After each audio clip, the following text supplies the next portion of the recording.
Has something of yours ever just randomly disappeared and you have no idea where it went? It's happened to me. I'll be doing laundry and I'll just see one pair of socks, but I won't see the other pair, and I'm just like, where did it go? But it's happened to us all, and it comes in many forms. Roanoke is a lost colony that to this day is being found again through its revelations of history, theories, and new archaeological findings. I'm going to inform you today on this random disappearance of the colonists of Roanoke and how new archaeological findings and the revelations of its history will be leading to new insightful theories.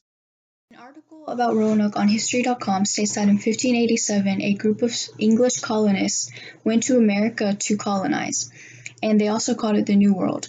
When they got there, they started running out of supplies pretty quickly, so they sent their leader of the voyage, John White, to go resupply with a few other colonists.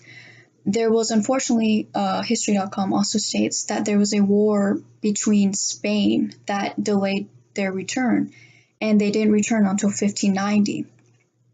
And when they did return, the colony was abandoned. And what's weird about that is that there were defensive palisades up. And Andrew Lawler from National Geographic states that those defensive palisades meant they were preparing for an attack. But the thing was, there was no sign of violence and there were fresh footprints. So they didn't know why the defensive palisades were up if there was no sign of violence. And there was also a word called Croatoan carved on those palisades. And there was a neighboring tribe called the Croatoans that the settlers were in bad blood with. And I have a theory that they put those defensive palisades up so they wouldn't so the Indian tribe wouldn't come and attack because of the little supply they did have. And when they did come, they needed help providing for themselves. So they made a deal with the Indian tribe.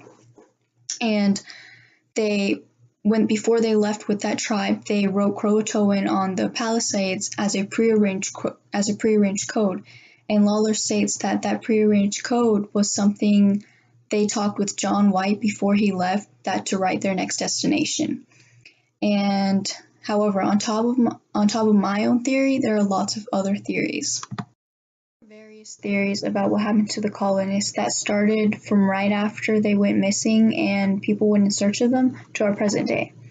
One theory that is very popular that I've seen is that the settlers were absorbed into the Croatoan Indian tribe, and that would make sense with the scene at Roanoke.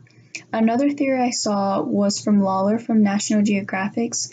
He explains that curators backlit a 16th century map and they found a star-shaped symbol under a patch on that map. And right here, this is the star. And this is the patch that was on top of it. And what's interesting about this theory is that Lawler states there's urine that was used for invisible ink. So it's kind of like, were they trying to hide that from someone? It makes it more suspicious. And the third theory is that in the years of this disappearance took place, there were tales going around Jamestown in London.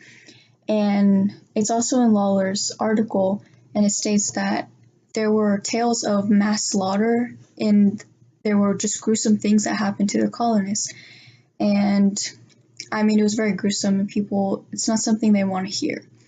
But however, despite these compelling theories, archaeologists began to uncover evidence from Roanoke that supports new theories.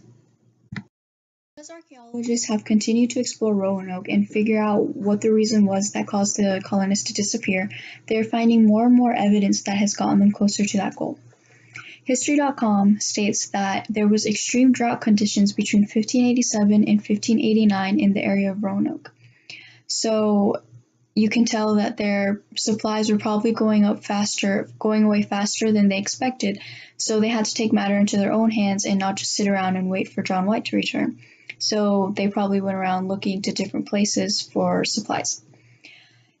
Lawler from National Geographic states that since 2013, archaeologists have uncovered a variety of Old World artifacts mixed in with Native American artifacts.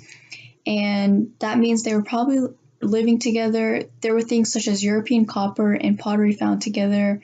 a gentleman's dress sword in that mix. So they were probably living together if around each other.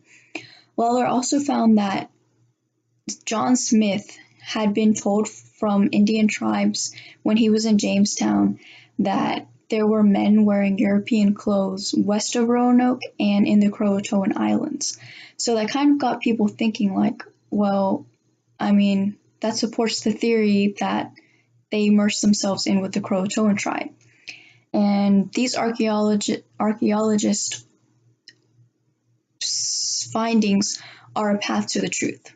In conclusion, there are still pieces to this puzzle missing, and we may never find out what actually happened. However, with what we know of Roanoke's history, the theories formed by many, and archaeological findings that are improving or creating new theories, we may one day figure it out. Roanoke, the lost colony, may one day be found again.